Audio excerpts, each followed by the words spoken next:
지방흡입을 하고 나서 울퉁불퉁해졌다는 이야기를 많이 들어보셨나요? 지방흡입을 망설이는 분들 중에 많은 분들은 울퉁불퉁해질까봐 무서워서 수술을 못하겠다라고 이야기하는 분들이 많습니다. 이유야 어떻게 됐던 이미 수술을 받으셨고 울퉁불퉁한 결과를 얻으신 분들은 정말 스트레스를 많이 받을 수밖에 없습니다. 어떤 분들은 매우 울퉁불퉁하고 어떤 분들은 약간 울퉁불퉁할 수 있겠죠. 오늘은 이 울퉁불퉁한 결과는 어떻게 하다가 생기게 되는지, 이런 결과를 막으려면 도대체 어떻게 해야 하는지, 재수술은 가능한지에 대해서 이야기 한번 해보려고 합니다. 나가지 마세요. 인트로 보고 올게요.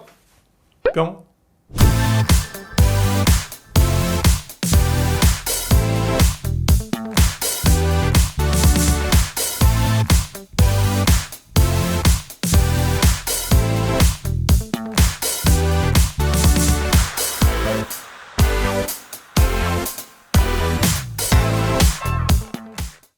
안녕하십니까. 지방대학청장 닥터안입니다. 성형수술 중에 가장 어려운 수술은 어떤 수술일까요? 눈, 코, 가슴, 안면 윤곽? 글쎄요. 어디 쉬운 게 하나라도 있을까요? 그런데 지방흡입은 쉬운 수술이라고 생각하고 시작을 하시는 분들이 많습니다. 대학병원에서 수련 과정 속에서 충분하게 미리 배우고 나오는 수술이 아니고, 나와서 이 개원가에서 수술을 배우면서 하게 되는 이 모든 수술은 쉬운 것이 하나도 없습니다. 대학병원에서 하는 수술도 쉬운 거 하나도 없습니다. 그런데 왜 지방흡입은 쉬운 수술이라고 생각을 하는지 잘 모르겠어요. 지방흡입은 피부를 절개하고 그 안에서 어떻게 해야 하는지 알아야 하는 그런 수술입니다. 절개를 하고 하는 수술은 대부분 어떤 순서가 있고, 그 순서를 먼저 공부를 하고 그 순서 속에서 여러 가지 변수들을 공부를 하게 되죠. 그 과정이 비교적 복잡하고 그런 순서들과 변수들을 이해하고 알게 되는데 오랜 시간이 걸리게 됩니다. 지방흡입은 조금 다릅니다. 지방을 흡입하는 관을 일단 이 피하 지방이 있는 부위에 넣으면 지방흡입이 되기 때문에 수술의 순서가 단순해 보입니다. 그 순서에 대해서 자세하게 기술하고 있는 책도 없습니다. 그렇다 보니까 쉽게 지방흡입을 시작합니다. 잘하지도 못해도 어느 정도의 지방이 제거가 되기 때문에 지방흡입이 그렇게 어려운 수술이 아니라고 생각하고 시작하는 경향이 있는 것 같습니다. 대형 성형외과 병원에서 지방흡입을 하게 되는 의사는 대체적으로 가장 막내 원장님이 하시는 경우를 많이 봤어요. 지방흡입은 앉아서 하는 수술이 아니기 때문에 체력적으로 가장 어려운 수술입니다.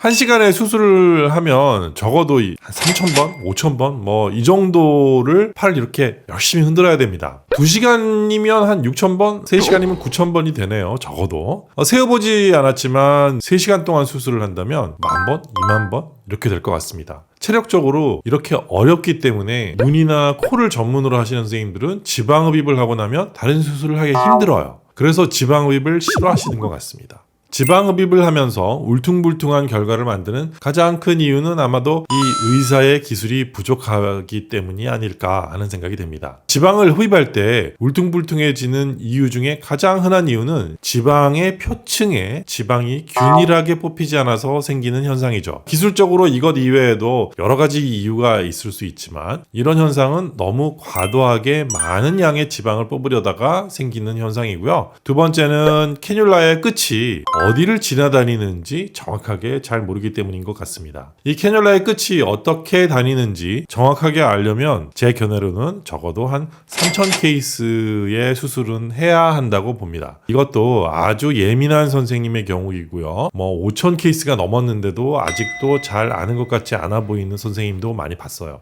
여러 선생님을 제가 이렇게 교육을 하다 보니까 이 팔을 흔드는 모습만 봐도 어떤 생각으로 이 팔을 흔들고 있는지 제가 알 수 있습니다. 골프 레슨을 이렇게 받다 보면 프로 선생님이 그렇게 얘기하잖아요. 어느 발 몇 번째 발가락에 힘을 주고 있는지 없는지 알아차리는 이런 프로 선생님들이 있어요.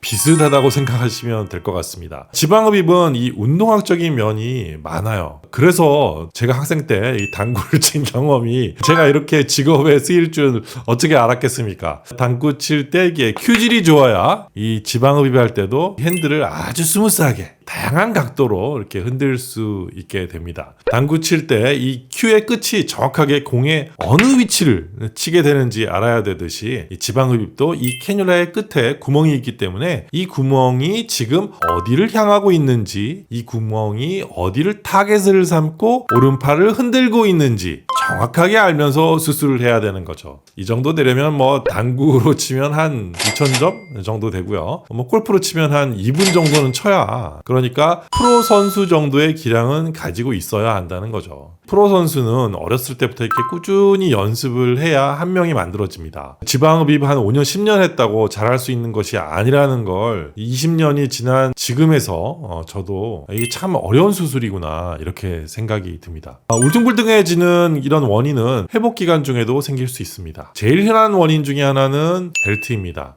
잘못된 압박복 착용도 같은 이유가 되겠는데요. 특정 부위가 계속 눌리게 되면 부위가 움푹 들어갈 수 있습니다. 고부정한 자세로 앉아있는 분들도 마찬가지고요. 한쪽으로만 옆으로 누워서 주무시는 분들도 문제가 될 수 있습니다. 지방흡입을 받으시면 피부 아래 모든 피하 지방이 있던 자리에는 상처가 생기게 되죠. 그렇기 때문에 상처 치유 과정을 거치게 되는데요. 수술하고 첫 달이 제일 중요하죠. 그렇기 때문에 울퉁불퉁해지지 않게 하기 위해서는 이 시기가 제일 중요합니다. 압박복도 그 위에 입는 옷도 중요하고요. 자세도 중요하고 잠자는 자세 또한 중요합니다. 그런데 이 울퉁불퉁하게 되는 양상이 약간 보인다면 지금 빨리 어떤 조치를 취해야 돼요. 수술적으로 잘못되었다고 해서 생기고 있는 현상이 아니라면 빠른 조치가 필수적입니다. 그렇기 때문에 수술 후 적어도 한 달에 한 번씩은 이 수술하신 원장님을 만나서 확인하고 필요하다면 적절한 조치를 받는 것이 필요한 것입니다. 빠른 처치를 해준다면 재수술까지 가지 않을 수도 있고요. 이 시기를 놓치면 재수술을 해야 하는 이런 상황이 만들어질 수도 있습니다.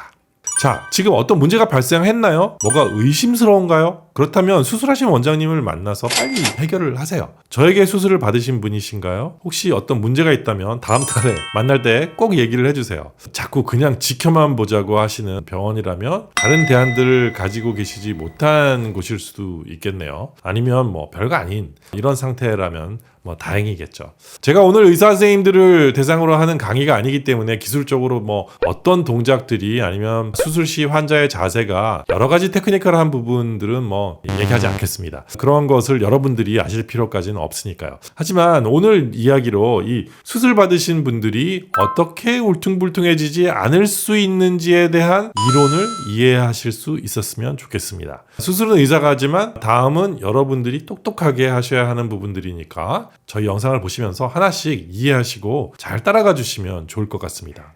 오늘 영상이 마음에 드셨나요? 그렇다면 이 아래 좋아요 한번 눌러주시고요. 혹시 저희 채널을 구독하지 않고 계시다면 구독해 주시면 다음 주에 또 올라오는 많은 영상들을 놓치지 않고 보실 수 있습니다. 그럼 알람 설정해 주시고 혹시 질문 있으시면 아래 써주시면 제가 또 성심성의껏 대답해 드리도록 하겠습니다. 그럼 다음 영상까지 여러분 안녕!